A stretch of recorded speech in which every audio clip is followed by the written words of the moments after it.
Support for this episode comes from the University of San Francisco's SWIG program in Jewish Studies and Social Justice, better known as JSSJ. The JSSJ Graduate Level Certificate Program in JEDI, Justice, Equity, Diversity, and Inclusion, gives professionals the opportunity to bring in valuable skills, tools, and resources organizations need to bridge the generational gap and ensure inclusive growth. JEDI plus JSSJ is more than an educational program. It's a call to action to improve the future of every Jewish institution. Join the growing list of organizations committed to JEDI education and values as a profound pathway to a more just and inclusive world. This is your last chance to apply. Classes begin at the end of August. Just head to usfca.edu/JEDI. This is Judaism Unbound, episode 391, Converting to Judaism, Jewish Adjacent. Welcome back, everyone. I'm Dan Liebenson. And I'm Lex Rofberg. And today we're looking forward to continuing our series of episodes exploring conversion to Judaism. For everyone who's been sending notes to us about these episodes saying that they're resonating for you, thank you for those notes. It really means a lot to us to receive them, and we're so excited to see the listener response to this unit, which has really just been incredible. We really are glad that it's resonating with people and helping people. We're thrilled to see a lot of people listening, and we're thrilled to see a lot of people connecting with us with their questions and comments, so keep it up. But before we dive into this week's episode, we're excited to announce a mini course in the Yeshiva, just one for now, which will be kicking off in just a few weeks in honor of the month of Elul, which is known as the on-ramp to the high holidays. The title of this class is Elul, your on-ramp into Rosh Hashanah. The class is taught by Wendy Bernstein-Lash, our longtime friend and longtime collaborator with Lex on Elul Unbound. And you can register for it by heading to judaismunbound.com/classes. And stay tuned because we'll be announcing our full semester fall courses in just a few weeks. And now to today's episode. Our guest today is Chris Bartlett, who is a longtime listener to Judaism Unbound and a beloved friend of Lex's. So I asked Lex a little bit about Chris and their relationship so that I could do this intro with the emotional connection that it really deserves. So Lex and Chris met through Lex's uncle, Eric Rofus, who was an activist, an educator, and a colleague and mentor of Chris Bartlett's. We mention Eric Rofus because though he died in 2006, Lex thinks that his Uncle Eric would be equal parts confused and delighted that two people he loved, but who never met each other while he was alive, became dear friends after he died, and that they were having a public conversation 17 years later. If you're interested in learning more about Eric Rofus, whose thinking and writing is fundamental to Lex's, head to the show notes for this episode on our website, where you can find some valuable information and links. One of the important things to note as we start this episode, which of course is part of our Conversion to Judaism series, is that Chris Bartlett isn't Jewish. But some of his best friends are. Now, he would never say it that way, and we're kidding. But Chris Bartlett is somebody who, while not Jewish himself, has spent a lot of his life being, quote, Jewish adjacent. That means participating in Jewish observances and programs, learning about Jewish history and culture, studying Jewish texts, and building deep relationships since childhood with Jewish people and communities. We won't say too much more about that because Chris will talk about it himself in just a few minutes. But before we get there, just a little bit of background. Our guest today, Chris Bartlett, is the executive director of the William Way LGBT Community Center in Philadelphia. He has been an innovative thinker and leader in LGBTQ+ community organizing for over 30 years and has led the Safeguards Gay Men's Health Project, the LGBT Community Assessment, and the National LGBT Leadership Initiative. He serves on the board of Centerlink, the international organization of LGBTQ+ community centers, and he is a member of Philadelphia's and Pennsylvania's LGBT commissions. Chris Bartlett, welcome to Judaism Unbound. It's so great to have you. Great to be here, Dan. Well, we've had a lot of interesting conversations so far in this series, including all kinds of stories that are unusual, let's say, or that maybe are actually much more usual than people imagine them to be, but that people think of as unusual. Your story is similar. You wanted to convert to Judaism and began that process and then didn't actually convert to Judaism. And yet, according to at least Lex's description, you're one of the most involved non-Jews that one person could possibly hope to and imagine. So can you tell us a little bit about that story? Yeah, well, I grew up in Elkins Park, Pennsylvania, which is a very strong Jewish community. And I like to say I was raised by the Jewish moms of many of my friends and saw the social change commitment they had in many elements of their lives. So that was inspiration number one. Inspiration number two was being a queer activist from a young age, being in ACT UP Philadelphia and many other rooms where Jews were overrepresented in the leadership, and seeing how their social commitment there came from their Jewish education or their participation in their families or both. And so at some point in 1999, I thought I might want to do the conversion class. The local queer synagogue, Beth Ahava, which later merged with Rodef Shalom, offered a class led by Sue Levy-Elwell, who was a prominent and is a prominent Reform rabbi. And I knew her, and so I took that class and loved it. We engaged as a class with a lot of deep Jewish ideas. And at the end, we just had this powerful rabbinical moment where she said to me, I think I want you to learn Hebrew and participate in a Jewish community before you complete your conversion. And I'm a believer that when somebody, especially a rabbi, makes a suggestion, you take it, or at least take it seriously. And at that time, I just felt I wasn't ready to do either of those things. Not any particular philosophical decision, but just the time one. And so I had respect. I've done a lot of things as a dilettante in my life.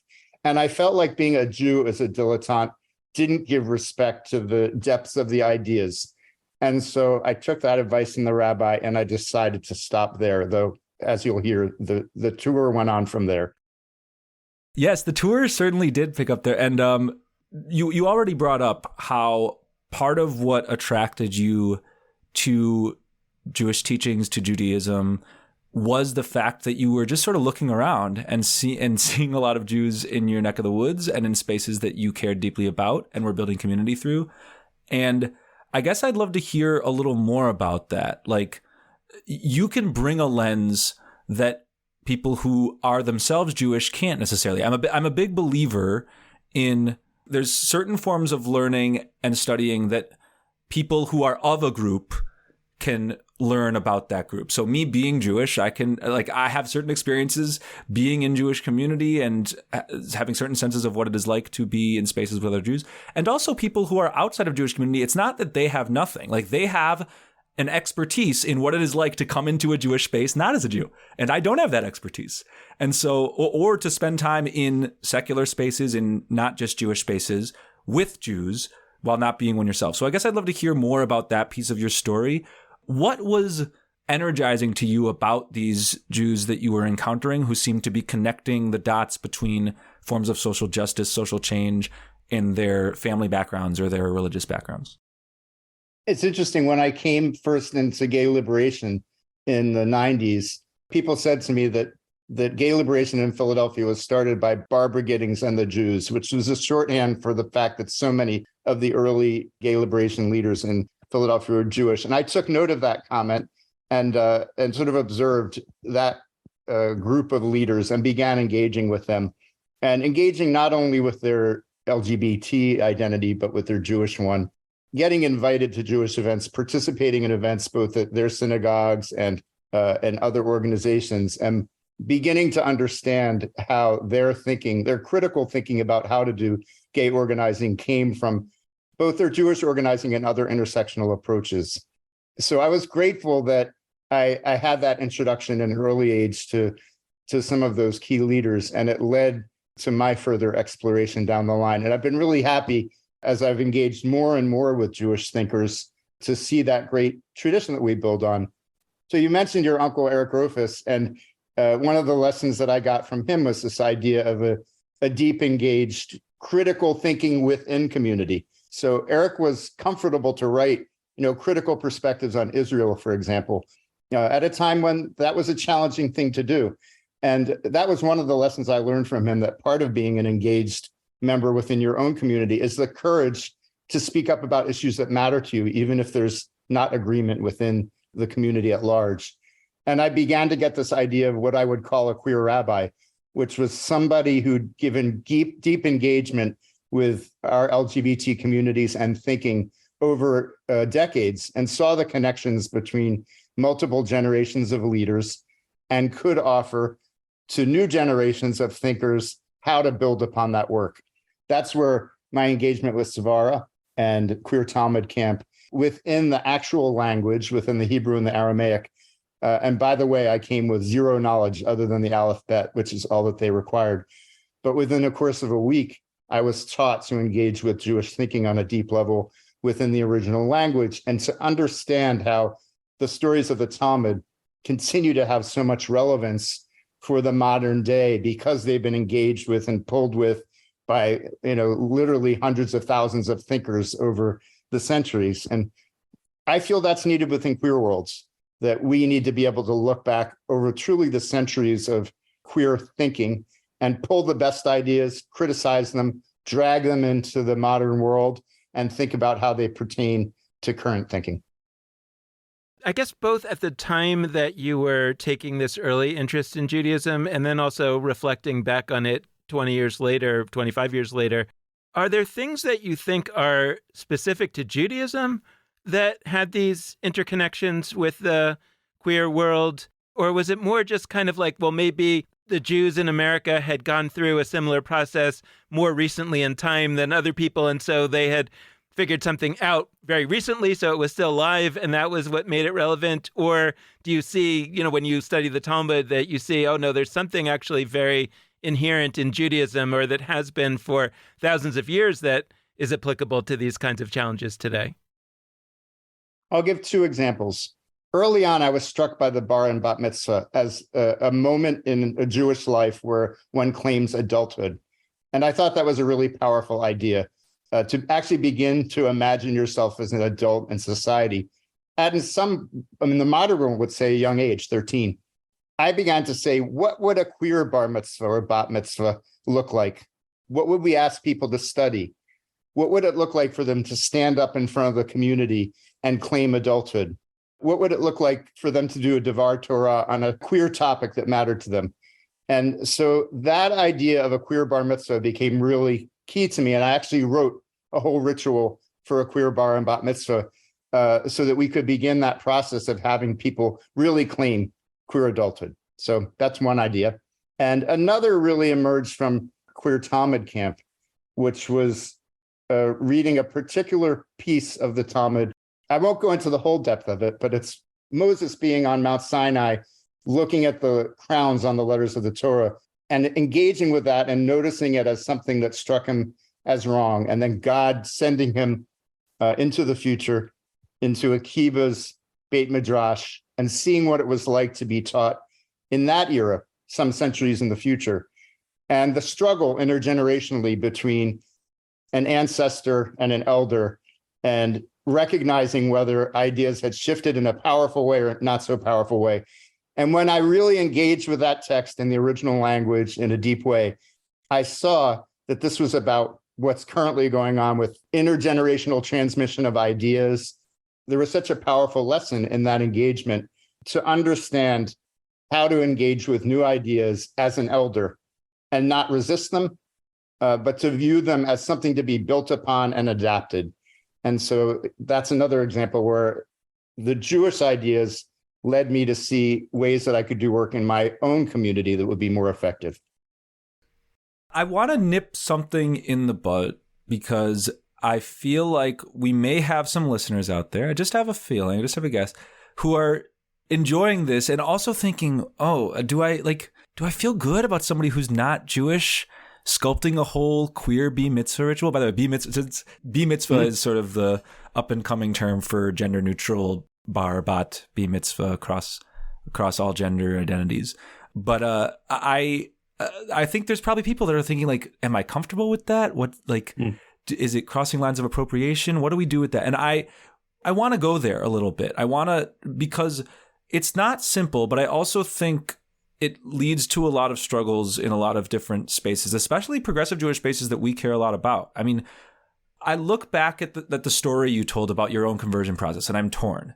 Because on the one hand, the idea that the only thing standing between you being Jewish and you not is that you needed to learn Hebrew and spend a certain amount of time embedded in Jewish. Like, I actually, with love for that rabbi that you cited, I might disagree with the necessity for that. I think that in many ways you are part of Jewish communities, not like synagogue communities, not other. So and Hebrew knowledge, I don't know if I see that as like super crucial for somebody who's becoming Jewish.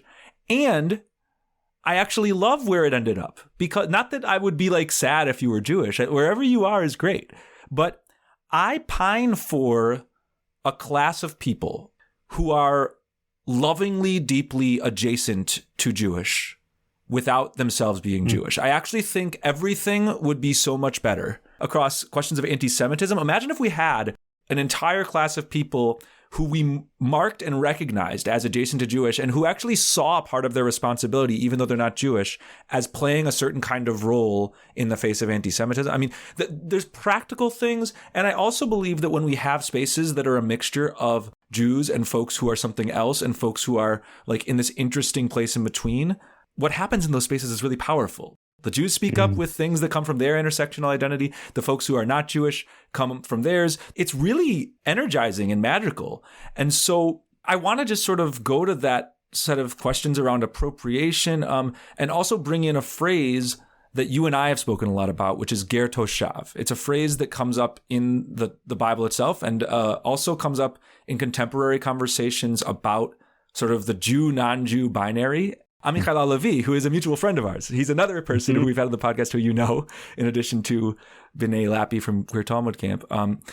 He brought forth a whole paradigm a few years ago where the ger toshav would be this meaningful term for people on the precipice between Jewish and not Jewish, who are in some meaningful way tied to Jewish life, but not Jewish, or maybe not but, and not Jewish. If people ask you about things like appropriation, how do you think about that? How do you navigate that? And also, do you challenge them a little bit? Because, for me, I would challenge them from the Jews. I would say, we're part of a community that wants to be a quote unquote light to the nations. So if people from the quote nations want to be inspired by Jewish things, shouldn't that be good? Wonderful questions. I've loved the idea of ger toshav. And in fact, that same rabbi, Sue Levi-Elwell, was the first to introduce me to it as a way of having engagement without completing the conversion. That was the explanation for me. And then I think some fear of the matter you're raising about, as I said, being a dilettante of Judaism, that I felt some necessity to really step up my game if I were going to complete the conversion, so that people did not feel that I was just a dilettante. But I think part of my story is a serious engagement with Jewish ideas from my youth, which just was the coincidence of growing up in such a strongly Jewish community and meeting many Jews. But then from there, recognizing the lessons of Judaism for queer community organizing. And I think the question of appropriation really comes down to how much you're taking seriously the ideas and engaging with them, as opposed to just an analogy, or not really engaging with the ideas or not following them fully through. And I think the lesson of my non-conversion was that, wanting to fully follow through on the process that had been set for me by the rabbi. And in my subsequent engagement with Jewish thought, to imagine what a full engagement looks like. So that includes having Jews who come up to me and say, and this has happened, I'm uncomfortable with your using the Bar Mitzvah as an example of queer organizing and setting up your own version of that ritual. And to be able to show the depth of work and the inclusion of Jews in the thinking through and the follow through on the actual ritual moving forward. I think that's where, in my own mind, comfort comes, to say that I'm not just throwing these ideas out haphazardly, but there's a deep and ongoing engagement that's not just about me, but about a community of people engaging. It's really a question always with appropriation. It really comes down to, is it being used for your own benefit without an engagement with the community of the ideas from whom, say, the Bar Mitzvah emerged, the queer Bar Mitzvah, or is it something more serious that will benefit, in fact, both communities? There seems to be, from my perspective, and it's not just my perspective, I've read some articles about this recently, that there is a feeling like there is a lot of conversion to Judaism happening lately, and a lot of the people converting are queer. The question is why? That, I think, is interesting in and of itself. It's not really the question I'm asking. What's interesting to me is that in a way what you're describing is that it first went the other way. Like at first, somehow Jewish thinking came into the queer community and had a big influence. And I had been thinking about the interest in converting to Judaism among queer folk being, well, I guess they're experiencing, and I'm happy to hear this, I've never experienced Judaism from the outside, right? But they're experiencing that, oh, Judaism seems to be a religion or a culture that's particularly open to queer folk. And maybe the religion that we came from doesn't feel that way. And we can't find the opening where we were coming from. And this feels very open, so I want to come here. And I'm thrilled to hear that. I mean, I want Judaism to be that. But I'm wondering now that you're talking if it's maybe something even deeper, that somehow part of the reason folks are feeling that is because not just that Judaism is open, but that a lot of Jewish thinking has kind of already been around in the queer world for maybe a few generations already in a way that people haven't quite understood or haven't quite stated explicitly. Yeah, I think it's really interesting what you're raising. I'm just thinking of Kol Tzedek Synagogue, the Reconstructionist synagogue in West Philadelphia, which has a queer rabbi and actually queer rabbis and much queer participation. And there's, I think, a way of doing Jewishness there that's deeply imbued with queerness. And what side of the two-way street it comes from is a really interesting question. I do think, and this is just an observation I've made just in this moment, but I do think there's something unique about growing up different. So whether you're queer or Jewish from a young age and participating in a serious recognition of that difference without anyone else knowing. And it gives you a certain critical capacity to engage with the world, to know that things are not exactly the way they seem. And I think both queerness and Jewishness engage with this idea that things are not exactly the way that they seem. And so it's natural that queers are comfortable, either Jewish adjacent as I am, or full participants as Jews, because of that very young feeling of difference that was not observed, that's celebrated within Jewishness.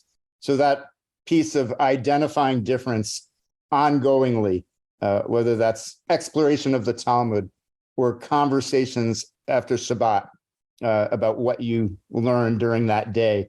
There's a really interesting tradition, both within Jewishness and queerness, of a comfort in engaging with newness.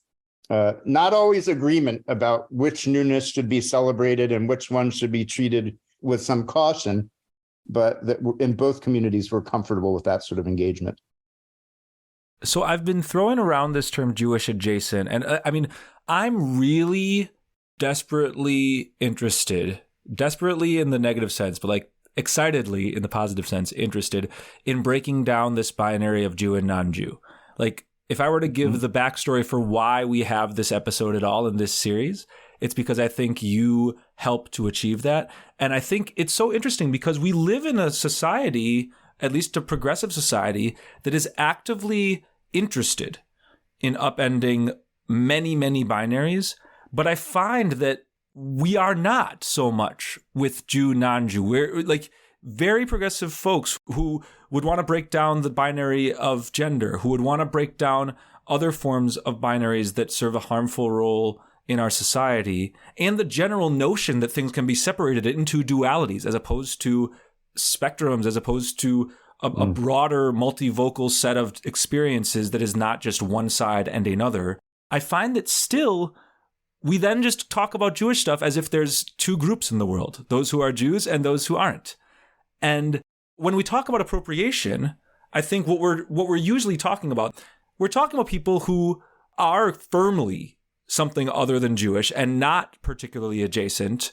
And as you were talking about before, just sort of grabbing a shofar, blowing it in whatever random way they do, and saying it says whatever message they say it does without any regard for what some historical messages of it might be. And even there, by the way, I think it's a more complicated conversation than we give it credit for. But I think folks who hear about you, who has deep, decades-long relationships with both Jewish individuals and Jewish institutions, and throw in Jewish texts and Hebrew and Aramaic and Jewish museums down the street from you, like there's so much there that points to how calling you a non-Jew it doesn't do meaningful rhetorical work. It doesn't describe you in a way that actually helps. Like somebody hearing, Chris isn't Jewish, I don't think they have achieved the like a conclusion that can help them ground their approach to you in the world. Like I think saying that you are embedded in certain forms of Jewish life in a meaningful way without having it as a personal identity gets closer. But I want to hear more from you about that. And I actually want to tie it to like geography. You mentioned that you grew up in an area with a bunch of Jews and that friends' moms who were Jewish played a role in shaping you in certain ways. You now inhabit both a literal physical geographic area in Philly that has, I'm not going to say like a massive Jewish presence, but like a pretty strong Jewish presence, and also less geographically around longitude and latitude, but like your activist communities, your queer communities, a geography of people that is not just about streets and neighborhoods, includes a disproportionate number of Jews. So I'd love to hear more about how we might more deeply consider what we have been treating as a binary between Jews and everybody else. Yeah, as I was saying the phrase Jewish adjacent, I was a little uncomfortable with it because I feel in some ways I'm more than adjacent. I'm within, a non-Jew within. And so adjacent sort of implies sort of along the border. And I think I'm a little bit more than that. And maybe Gertoshav sort of gets at that. I'm actually living within the community and respected as an engaged participant within the community. Growing up in Philadelphia, I feel a rootedness to the Jewish history of Philadelphia. I know where Jews immigrated and what the various organizations were. I know how the synagogues moved, where they were in North Philadelphia and how they ended up in Elkins Park. I'm interested in all this geography of Jewish movement within the city because I feel so connected to that history of Jews within the city. So, for example, the editor of the Talmudic Dictionary, Marcus Jastrow, was a rabbi at Rodef Shalom, which is one of the significant Reform congregations in Philadelphia. And when I learned that at Queer Talmud Camp, somebody had a Jastrow biography, and he said, "You can borrow it while we're here." And I just ate it all up. And I stayed up all night and read the Jastrow biography and just learned the rootedness of his commitment to Jewishness within Philadelphia and within the Reformed tradition. So I'm interested in those things, like what Jews have done in Philadelphia and, how their communities have adapted and changed over the centuries. So it's curious to me, why do I have that? Why do I have that as somebody who, at least technically, is a non-Jew? And I think it's out of a deep love, both for the Jews in my life and for the Jewish traditions and an attraction to them. And so it is always a question for those of us, who are not formally Jews, how to engage in that in a way that does not seem appropriative, that seems as if we're really engaged and have a concern and a love for those communities in a way a Gertoshav does as a guest, but a significantly respected guest who's been around for a while. For me, that does connect to Philadelphia and the great traditions of Jewishness here. I recently was having a conversation with someone about the Ambassador Kosher restaurant, which was at 7th and Girard, and learning the traditions of that restaurant, which had African-American waiters who spoke Yiddish. And I know that's not the only example of that, but it was fascinating to me, both, the commitment of the Jewish owner of that restaurant to hire African-American employees, and then the commitment of those African-American employees to learn Yiddish. All of that intersection and knowing 7th and Girard and what the Black communities look like there and what the Jewish communities look like there. And so part of the beauty of Philadelphia and most cities is this interweaving of community. So whether that's Jewish communities and Black communities or Jewish and queer ones, it's fundamental to what I do to pull as many resources, that will be helpful to queer Jews, but also more broadly to the queer community. And so I always have an eye. And I have to say that I've learned so much from Jewishness about how to do the work that I do in community and how to do it in a way that's based on tradition, that's based on knowledge, that's not haphazard, and is also respectful of the different queer traditions that people come into the room with. And so just as a rabbi needs to be sensitive to the full range of their congregation, I, as a community center leader, have to do that same thing. I'll note, particularly with fundraising, that early on, I was trained by Jewish fundraisers who sort of talked to me both about the pros and cons of the ways that formal Jewish fundraising happened in Jewish federations. That idea of standing up and stating what you're giving and being called upon to do that. There are pros and cons of that, but I thought, how gutsy, to actually ask your community to stand up and say what you're doing. There are class critiques of it and other critiques of it, absolutely. But I did think of that, and I became more comfortable, asking people to publicly declare their support for the community. So that's another example. And people might say to me, oh, the Jewish Federation, the way they do fundraising, we don't like that. Well, that's okay. I can still learn from it, take the best of it and leave the rest. Some of our conversation is making me think about a story that B'nai Lappi told me years ago about somebody who came to one of her Queer Talmud sessions, not camp. It was, I think, a one session, maybe it was a multi-session event, and came up to her and said, B'nai, I want to thank you so much for this incredible, transformative, life-changing experience, and I will not be returning. And she said, why? It was so great. He says, I don't need to. I got it. He said, I think I've internalized, and B'nai is very modest.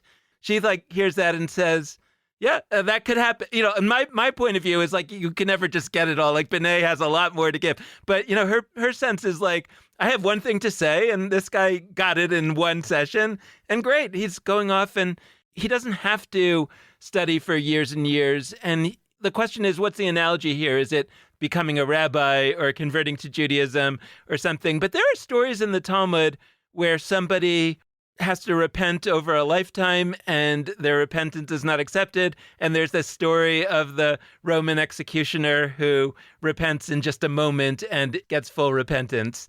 And it just feels to me like there's a version of this story where you are Jewish and you are even a rabbi, but you have not gone through either of those formal processes. And I don't mean to impose an identity on you that you don't want, but there's also something really valuable, I think, to exploring this question. And it goes back to Lex's distinction between binary and non-binary forms of Jewish and non-Jewish, that we've inherited a worldview that says either you're Jewish or you're not. And everybody has sort of absorbed that, whether they are Jewish or not, in the ultimate accounting. And I wonder if that's fundamentally not the way it should be looking forward. And I kind of would hold you up as the poster child for what it might look like if there was a different category or a different way to think about this. And so I'm just wondering how you think about it. Not to be a ger toshav, or, by the way, there was in the post-destruction world, in the early rabbinic Judaism, there was this concept called the God-fearer, who were people that supported Jewish synagogues and Jewish organizations, but they themselves were not Jewish. And my point isn't, this isn't about God, but that was just a terminology that they had back then. So there are various terms, but I don't even want to think about that. I want to think about the possibility that there's a new emergent category of a person who has tremendous access to all of this Jewish material, but for one reason or another isn't defining themselves as a Jew. I'm curious how you think about that. I just want to tell a story which may have nothing to do with this, which is very Jewish, right? So I just was recently at a ritual, which was the burial of people who had died on the street in Philadelphia. So there were over 100 of these people. And I was invited to come and speak. And it was a rabbi, an imam, a Protestant preacher, and me. And it was just interesting to me that I didn't know, were they like, we should throw a queer in there? Or did they know enough about me that they knew I could offer some healing words at this grieving and really difficult time? But it struck me how engaged the rabbi and the imam and the pastor were with each other. They didn't quite know how to engage with me. No disrespect, but they were, citing each other's great books and all of that. So, if we could collect all of the queer texts, it's a little bit more difficult because there's not just a Torah. There's many queer Torahs that you could turn to, like maybe starting with Socrates and Aristotle and Gertrude Stein and everything. You'd have to give a thought to what are the fundamental texts. But even if you could agree on that, then to get a whole bunch of queers to begin to engage with them seriously and comment on them and say what they mean for their day-to-day lives, I think it would be tremendously valuable for us to have something like that. of course, the Talmud happened because of centuries of thinking about how that should be done right. And so the queers are a little behind on what it would be like to engage with our literature in the same seriousness that Jews do with theirs. But I do think that there's a power. I did learn it from Queer Talmud Camp, the power of, taking time with your fellow community members, however you define that, and talking about what those ideas mean. So, to circle back to your question, I feel like I've taken that on without permission. And that does take a combination of humility and gutsiness at the same time. Because if you don't have the humility, you'll rightly be called out on the appropriation. Who are you to say that you are this sort of person? But on the other side, to have the gutsiness to do it when you see it as something that's needed, be willing to face up to all the criticism that might be brought to you, both by Jews and queers, engage with that criticism in a powerful way, hear it out. That is that role that you're talking about, whether we call it a rabbi or some other leader who has vision. And I know more and more I've showed up in Jewish spaces and felt confident to speak and be okay if people are like, who is he to do this again? And to have the track record to let others speak to that I don't have to defend myself, but that others can speak either critically or supportively. I want to pivot it a little bit to a conversation about sort of rights and responsibilities in Jewish life for those who are not Jews. And what I mean by that is just like find your closest synagogue or Jewish institution, and there tends to be some conversation going on about where do we draw the lines around which people, which kinds of Jews, which kinds of non-Jews are allowed to do certain things in a synagogue service. What rights do somebody who is not Jewish, and maybe clearly not Jewish, like what can they do in our community and what can't they do? And there's usually some form of this conversation, whether it's about who can be present on the bima, on the stage during certain things, who can say certain words, who can hold a Torah, pick your different denomination or your different community, and there's like a different version of this question happening. What I find is not happening as much that I think should be, and this I think would be a very exciting question for Jews, like, are there any things that we actually want to feel non-Jews in our midst who are deeply adjacent and do have some, maybe they're allowed to be synagogue members in many cases. That's the case in a lot of communities. Maybe they're allowed to have certain roles in the service. Like, what are their obligations? I think part of the issue with appropriation is that we've set up a set of things where like the question is, what rituals and practices are folks who aren't Jewish just sort of grabbing and doing that serve them? And it's less about what are they doing actively or being asked to do in service of Jewish communities. And I actually think we could go through, Dan mentioned the God-fearers before. Like, we have long traditions of folks who have been recognizably not Jewish, but who have been asked to do certain things to serve our communities. And I don't mean like we should just get their money. There is evidence that some God-fearers like gave money to support Jewish communities a couple thousand years ago. But I mentioned anti-Semitism before. So there's all these things will happen, and there will be an event scheduled that's a secular event or an interfaith event even that's like on Yom Kippur. And everybody's like, how dare they? And I agree with that. How dare they sometimes? Like but at the same time, I look around at our Jewish communities.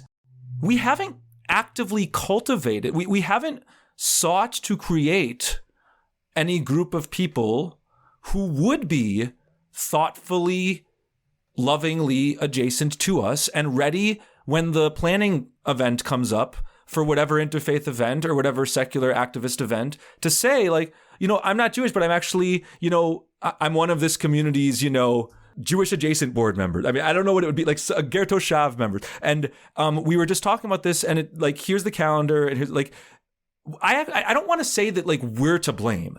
Please don't email me with like, oh, you're saying it's the Jews' fault that other people aren't considerate enough to us. That's not what I'm saying. But I'm saying we could take more steps to say, you know what, we are a small group in society. And in many areas, there isn't a huge consciousness about our norms, things we do and don't do, things we do and don't eat, celebrations that we do and don't mark, how to go about all of that.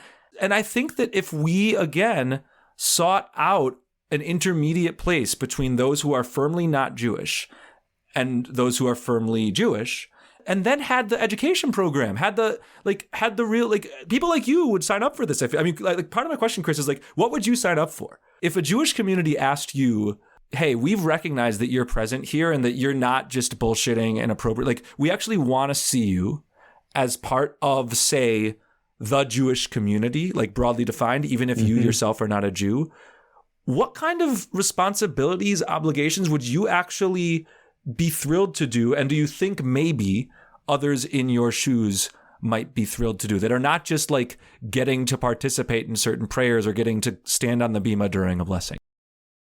Well, one thing that's unique about my job is that I'm the director of a center that has a beautiful building in Center City, Philadelphia, and we provide space for all sorts of events, and many Jewish events happen there. And I love that. So whether that's small synagogues that have used our space in their formative years, or whether, as recently, parents decide to do their kids' bar mitzvah celebration within the center, the intersection of that Jewishness with what we do at the center always makes me feel proud and powerful that we're supporting Jewish organizing of different sorts. Also, Jewish political organizing has happened at the center in various forms.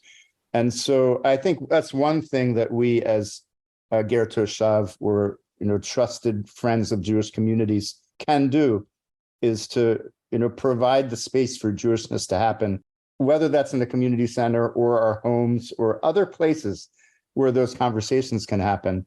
And it leads to interesting dialogue. I'll just note, when we recently had this bar mitzvah, there was an art gallery exhibition in the center that included quite a bit of nudity. And the parent asked if we could take down the art or cover the art. So we don't take down art or cover it for anyone. It's just, it's not who we are. But to have that conversation and have one of our Jewish staff members be able to say, this is a time when they're becoming adults.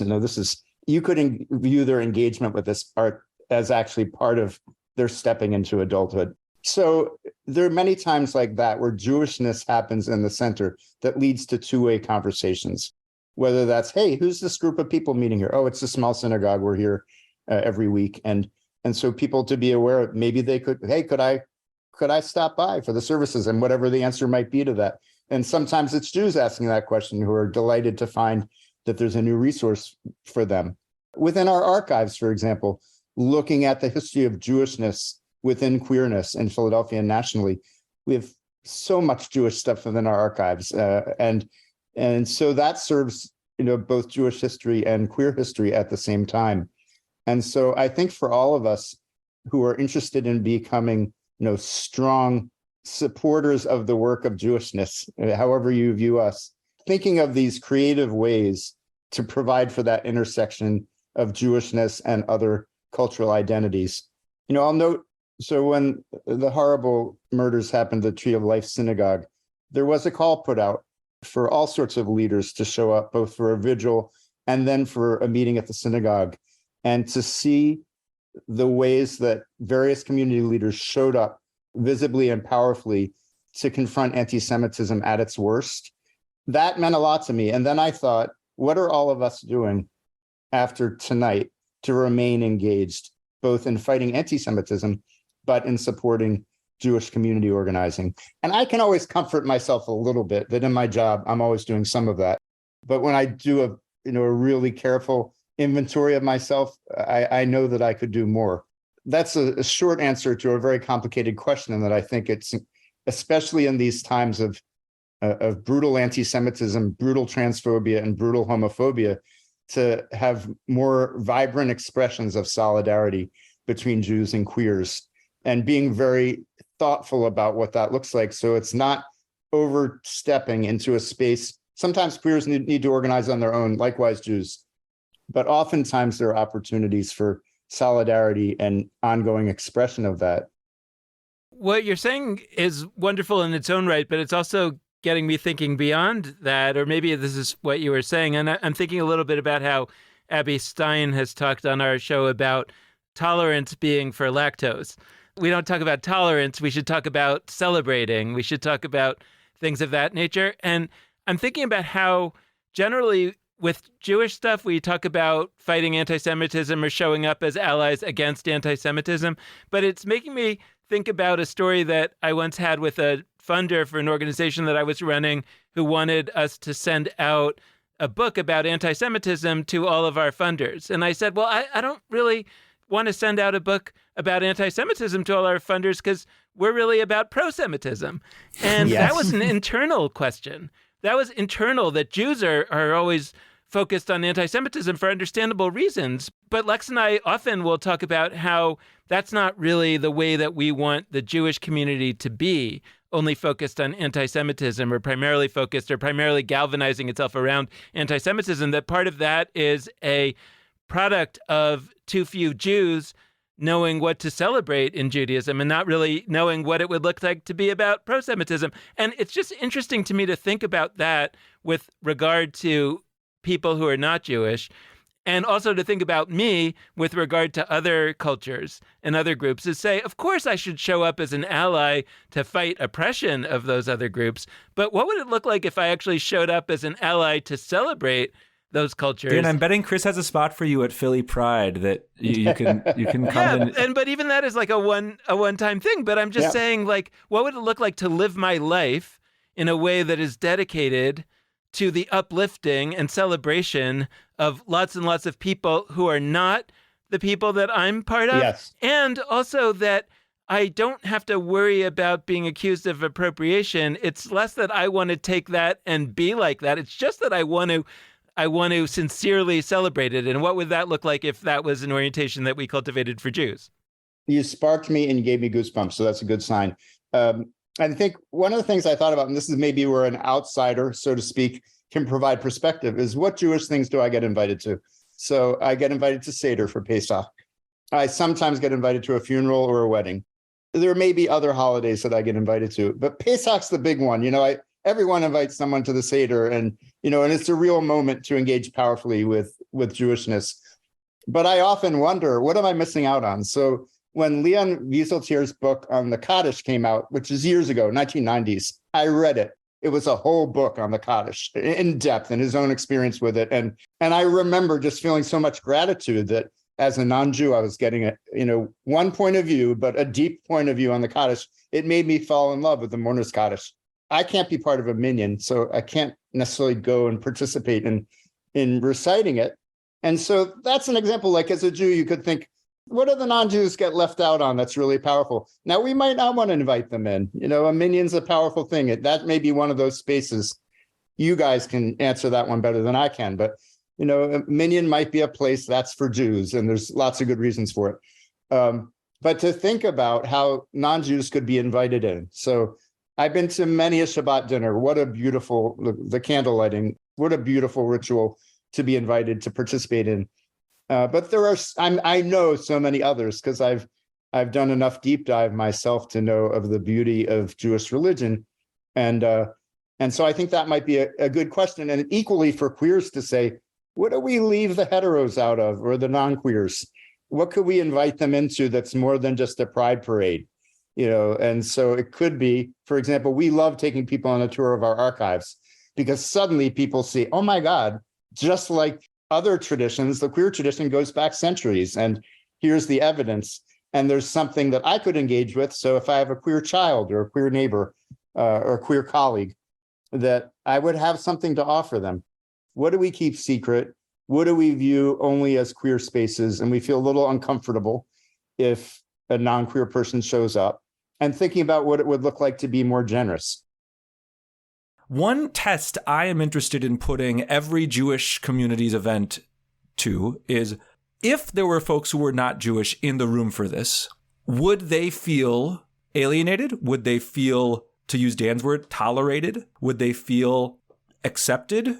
Would they feel activated? Would they feel celebrated? Would they feel empowered? Like, where would they be on that? And I actually am not convinced that every single Jewish community event, the verb needs to be that non-Jews would feel like as much of a participant as everybody else. I'm not convinced that's the measure.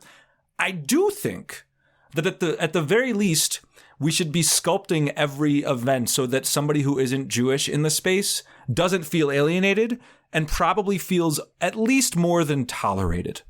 And then the question is, when do we want to really go to the next level and they feel activated or celebrated? Purim, it literally, the story ends with a mass killing of a bunch of people who are not Jews by Jews.